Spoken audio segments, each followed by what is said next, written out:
Hello, good afternoon. Good to be with you once again. I'm Jim LaPierre. I am pretty stoked to be joining you. We're broadcasting on sobernow.com, on choosehelp.com, on a bunch of different Facebook pages, including Sober Now's Facebook group. If you haven't already liked that and checked out posts and blogs there, please do. Sobernow.com on Facebook. Today we're going to be talking about chronic relapse and breaking patterns of chronic relapsing. I both love and hate this term. I hate it because quite often when someone shares with me that they're a chronic relapser, they're not just talking about their past patterns, they're talking about a prediction for the future as well. And that always concerns me. I love it because the statement has a lot of accountability. I really struggle when folks use euphemisms. They tell me that they screwed up, they fucked up, they slipped is actually the worst one. I have a story I enjoy telling about my friend Fred. Fred was really super old school AA, and Fred struggled. He was absolutely in a pattern of chronic relapse. And if you're on the outside of Fred's life looking in, it wasn't hard to spot the pattern. So Fred would seek out the most emotionally unavailable women in the world, attempt to get on his white horse, put on his shiny armor, and rescue them. And then, of course, when that failed, Fred would get drunk. And when Fred gets drunk, that means he's going to jail. And he would repeat that cycle, and I asked him to entertain the possibility of simply not dating for an extended period of time because it's really hard to love someone when you are full of self-loathing, when you can't stand yourself. So the story about Fred actually is very simple. I was working with a bunch of guys in recovery, and I was walking Fred outside. We were having a smoke after a session, and another guy in recovery that was going to see me next. These two guys knew each other. And the second guy said, "Geez, Fred, I've been worried about you. I heard you had a slip." And Fred went off. He said, "I didn't have a slip. I got fucking drunk." A slip is something you do on the ice. A slip is something that you don't mean to do. So I think the importance of language is it's a form of accountability. If we can't say what it is, then we really can't expect that much of anything is going to change. So I appreciate folks who take full responsibility. They're accountable, and when they drink or when they make other choices that are unhealthy, they immediately take responsibility for it. So I've been working for a lot of years as what we refer to as a dual diagnosis therapist. I work primarily with trauma and addiction recovery.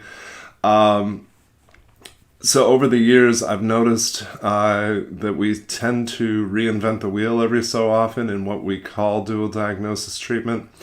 My experience with people who have reached a point of chronic relapse is that typically they've already had a lot of treatment. They've already been to counseling, they've already been to rehab, and I'll kind of half joke with them that at this point they could probably teach the IOP program that they might be referred to. So I don't see a ton of value in repetition, but if that helps a person, my motto is whatever works. I am going to get behind anything that helps a person to stay sober. I'm very biased in favor of 12-step programs, and I own that, but I recognize that that's not for everybody. I've worked with a lot of people recently who are checking out Buddhist step programs, folks that are trying smart recovery, and I support every pathway to recovery, whether that's medicated assisted treatment or actually it's kind of a funny story. My friend Artis, who is the best addictions counselor I'd ever worked with, she would say if jumping up and down on a pogo stick for 8 hours a day helps you stay sober, then by all means, that's what you do. I think part of the mistake that we make is looking for one thing or one approach that's going to break this pattern. And in my experience, it's never one thing. It's a lot of things that we bring together. It's a little bit cheesy, but the analogy is creating a quilt, taking all of those pieces, sewing them together, and creating something that works for you uniquely. I always favor simplicity, so I ask people, what do you need to add to your life and what do you need to remove? Removal, particularly of toxic people, seen huge success with that.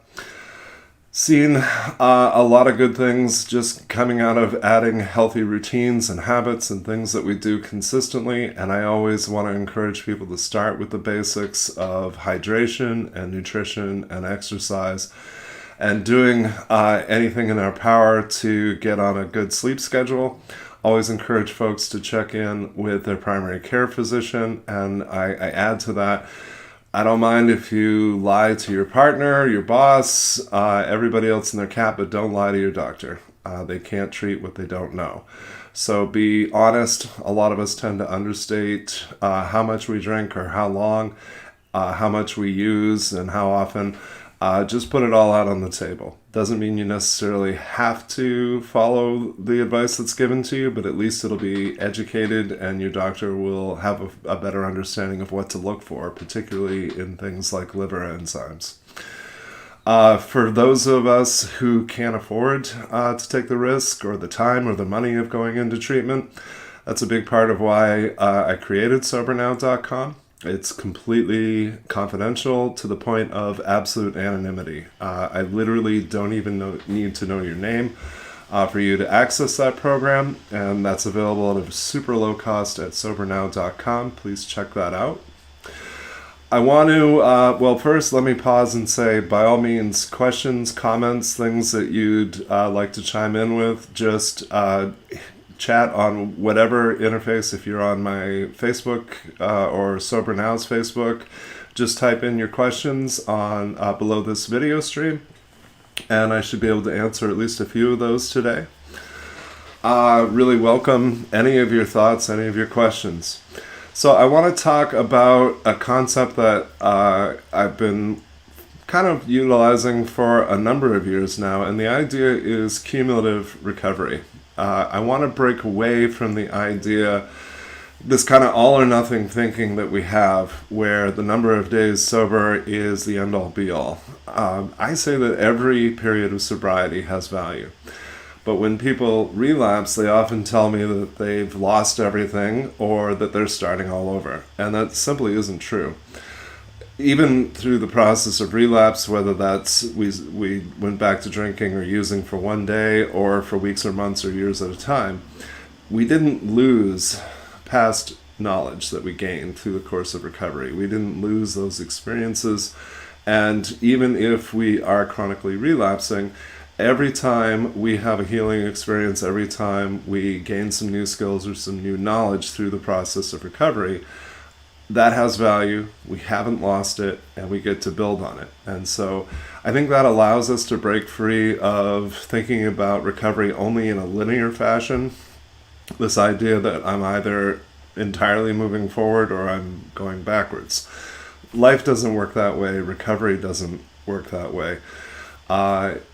Drinking and drugging takes away a lot of good things in a person's life, but it doesn't take away lessons that you've learned. If you've released pain through past work in recovery, it's not like you necessarily have to take that back.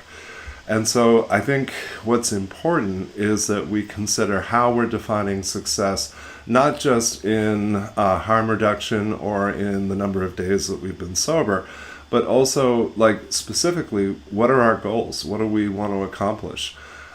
Too often, I think that we define success as a feeling. I would love to have $1 for every time that somebody has told me, I just want to be happy. And what I say to them is, I think happiness is a lousy goal. And when they insist, there's a homework assignment that I give out.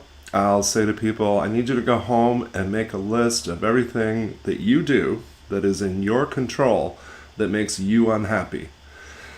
And sometimes if they're brave or desperate, they'll make that list and they'll bring it to me and say, okay, now what? And I'll say, stop doing that shit. And for this, I had to go to grad school. I don't want to pursue happiness. I want to pursue fulfillment. I want to pursue better health. I want to pursue specific goals that I have. And to me, the real key to all of that is I have to surround myself with good people.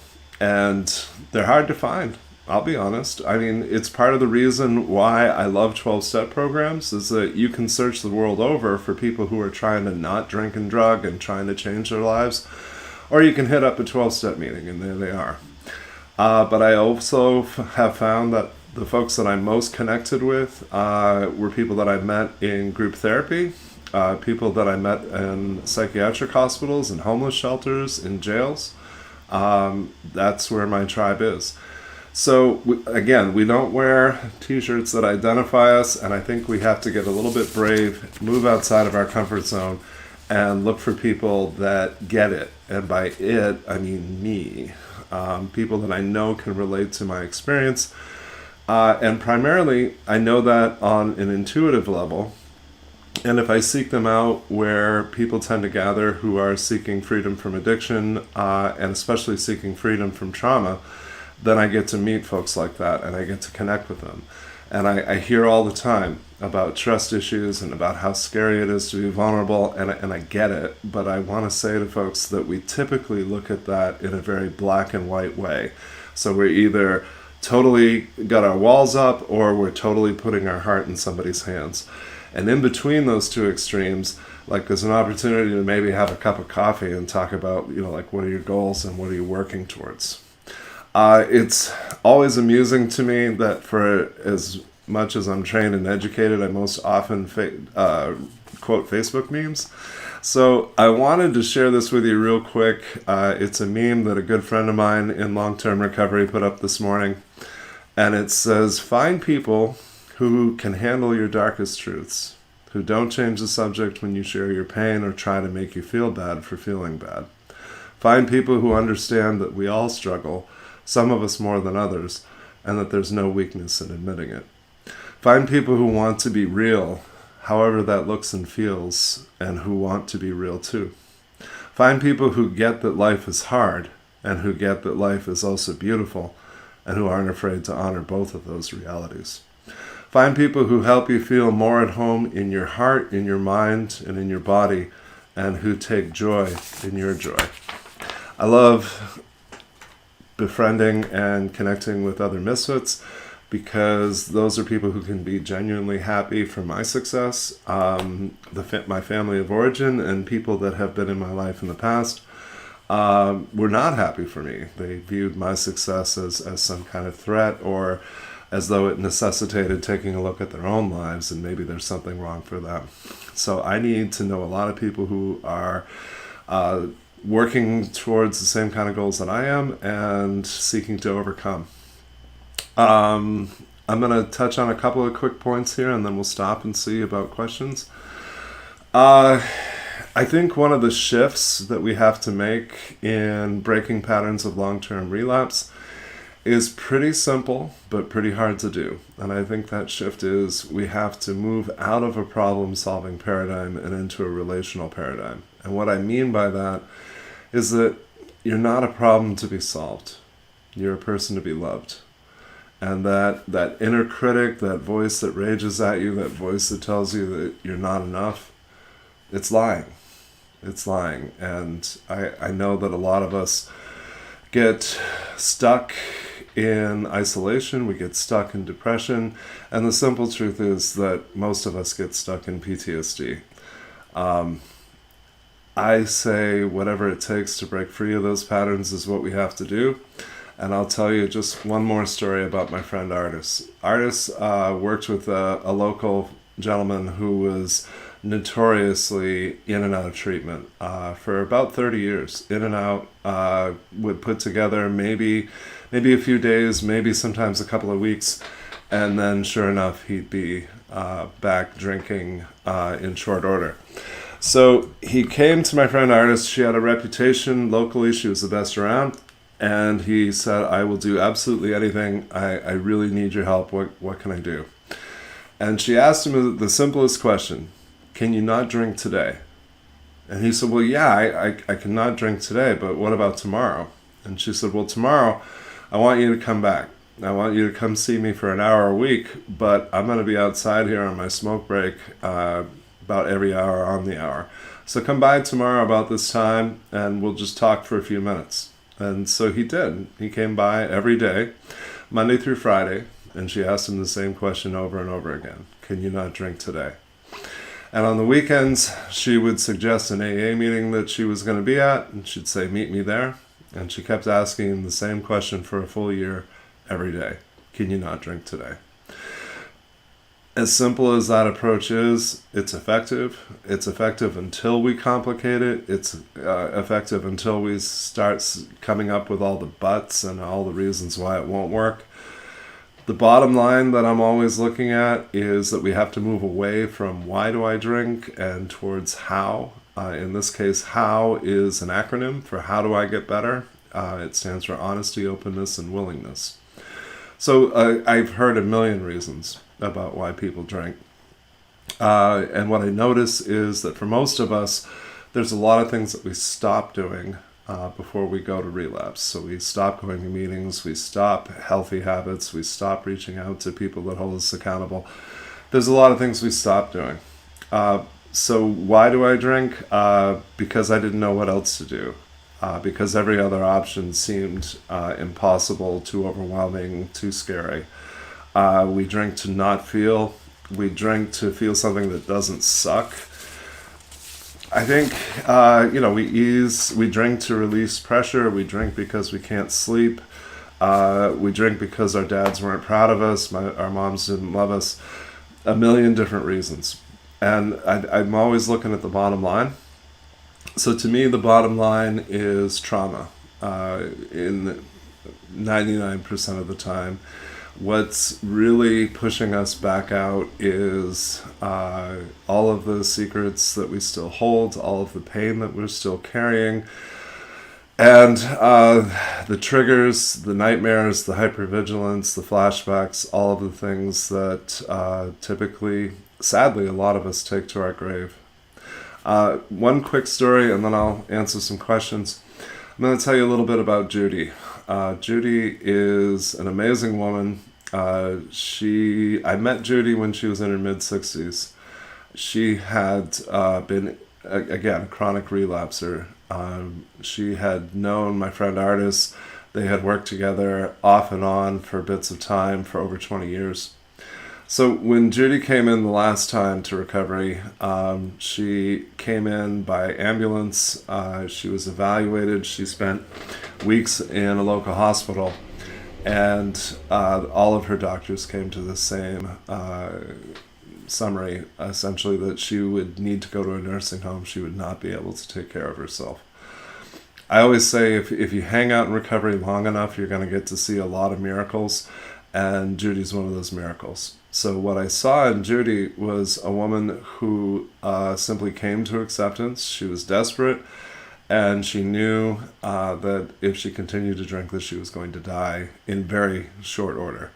And I think actually, as strange as it may sound, a lot of us hope for that. A lot of us want that ultimatum or that state of urgency where we feel like we simply must make this change. So when Judy came to see me, she had put together a small, solid stretch of sober time. And she said to me, I want to explain myself this way. She said, it's very simple. Every time I get sober, I remember. And every time I remember, I get drunk. Judy did something that I thought was really cool. She interviewed me. She'd been to a lot of therapists in the past. And I sometimes feel like I should apologize on behalf of my profession. There are a lot of bad therapists in the world. And unfortunately, an awful lot of us struggle to support folks who need to work through past trauma because we haven't dealt with our own. And so I apologize if you've had that experience. I hope that you'll keep trying to find one that is effective. If I can be helpful with that, message me. Email me, jim@sobernow.com. Would love to help you find somebody that's effective. So in her interview, Judy essentially said to me, I need to talk about pretty horrible things that happened to me. I need to talk about childhood sexual abuse. I need to talk about domestic violence, intimate partner violence. I need to talk about what it feels like to be raped. And the whole time she was asking me if I can handle this, she's very closely monitoring my facial expression, my body language. She's listening very intently. And only after I assured her multiple times that I am able to listen to those stories and help folks get to the other side, we then proceeded to do a lot of good work together. And Judy found that digging up memories from 20, 30, 40, 50, 60 years ago always resulted in the same thing, which was that the memory had not changed. If she had buried something at the age of 10 years old, when she initially brought it out into the open, she brought it out with the understanding of a 10-year-old child, not a 65-year-old woman. Because that's what happens when we bury trauma. It remains unchanged, and there's a lot of things about it that need to be explored. So what Judy discovered was that so much of the things that she was ashamed of were things that were not her fault, and the biggest sources of her shame were not anything that she had done, but rather things that were done to her. And I think that's true for a very high percentage of us. Judy, a big part of her recovery, as crazy as this may sound, was knitting. Judy could knit with the best of them, and if you watched her do it, it was like this blur of fingers moving, and she would constantly be making hats and mittens and gloves and scarves, and everybody in local recovery, if they hit up her meetings sooner or later, they got one of those. Judy explained to me that her faith in a higher power came from the fact that every time she went to the thrift stores, there was always yarn. And I always thought that was remarkable. Of all the things that could give you proof that a power greater than yourselves exists, that was hers. Judy lived on a fixed income. She didn't have much money, but if she could get a whole bunch of yarn for $1, that was a good day. Judy taught me a lot about grace, and she went by the dictionary definition of grace as unmerited divine assistance. And I want to encourage folks to ask for that, because I think it makes an awful lot possible. All right, I'm going to pause real quick. What do we got for questions? Okay, a couple so far. Let's see. How can you be a good friend to someone if their relapse triggers you and takes you back to a dark place? Ouch. Okay. I love the expression, always put on your oxygen mask first. If you need to distance yourself because somebody else's use or drinking is triggering you to relapse, or is bringing you to a place of traumatic memories surfacing, or otherwise hurtful to you, put on your own oxygen mask first. Take care of you before you approach your friend. Follow-up question, how can you support a friend who relapses in a kind, non-judgmental way? The way that I've most encouraged folks to do that is to simply go to them and say, listen, I'm concerned about you. I just need you to know that. And I would often ask to have a conversation about that. And what we often find is that folks are super defensive, or they immediately deny that there's reason to be concerned. And I understand that, but that person is showing me and telling me very directly, I'm not willing, I'm not ready. And I will simply say, okay, I just need you to know that I'm here. When you are ready, when you do want to talk about this, I'd be more than happy to. Take another look for questions. In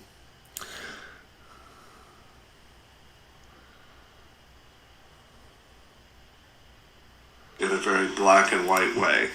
Having a few technology problems. Thanks for being patient with me. Do you have any good podcasts to download? I have, let's see, a whole lot of vlogs that have some good video content and discussion of topics that are germane to recovery and everything related to recovery. YouTube has Sober Now's channel that has a little over 70 videos covering different topics relating to addiction and addiction recovery. definitely want to share that resource with you. I want to encourage you to sign up for Sober Now's Facebook group and lots of articles and discussion there. Always want to hear about questions that you have or topics that you'd like to see covered in future streams, and jim@sobernow.com is the easiest way to get a hold of me. Of course, I always love connecting with people in recovery or people who are seeking recovery, so feel free to add me on Facebook, Jim LaPierre. Definitely want to make some more connections, and so if you are willing to share the video, it'll be posted on here and on Sober Now. Would love to have you share that with friends and family to kind of expand this conversation. Would love to have you subscribe to our YouTube station, and would love to have you just take a quick look at the site, sobernow.com. Currently, you can have lifelong access for a $99 purchase. We have two programs there. One is for folks seeking addiction recovery. Again, total anonymity, total confidentiality. Available to work the program from home. It's broken down into a 28-day program. Each day has a number of suggestions, challenges, and goals. A little bit of step-by-step to maybe walk you through the first month that you're making big changes in your life. There's also a second program on sobernow.com for affected others. I've always kind of hated that term, but those of us who have a loved one in active addiction or early recovery, the powerlessness that comes with that, the fear and the anxiety that most often accompanies that, and the unintended consequences that goes with that. Quite often, we are not taking care of ourselves while we're concerned about others.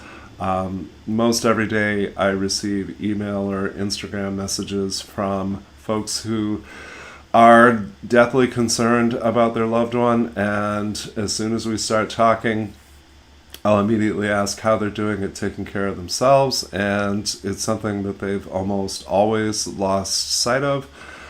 Tragically, there's a lot of unintended consequences that go with having a loved one in active addiction. Without any conscious intention, we end up alienating or ignoring non-addicted family members and friends because we're so hyper-focused on the things that we're afraid of, we're anticipating, we're waiting for the shoe to drop. And so this, of course, is a recipe for a disaster. And I really just want to encourage folks, I understand that you're afraid for your loved one. I need you to take really good care of you so that when at last your loved one is ready to get some help, that you'll be in the best possible place to provide it and help facilitate that. Posted today in Sober Now's Facebook group and on my personal Facebook wall are a series of playlists, and I wanted to share those with you. I think for the overwhelming majority of all people that I've served, whether they're in recovery from addiction or trauma or both, music tends to be our number one go-to as far as coping skills. And sometimes we're picking music based so that it matches what we currently feel and help us to kind of express that emotion. Sometimes we choose music based on what we want to feel or how we wish things were. So either way, there's 6 playlists posted, everything from country music to heavy metal and everything in between. Hopefully you find something there that speaks to you, something that helps you to cope. My recommendation, or the song that I started out today with, is Glorious by Macklemore. And I don't know how anybody could listen to that song and not feel good. One more song, Every Day by the Dave Matthews Band. I'm always looking for things that inspire me and things that help me to feel more alive and more joyful. And so those are just a couple of tunes that really help me with that.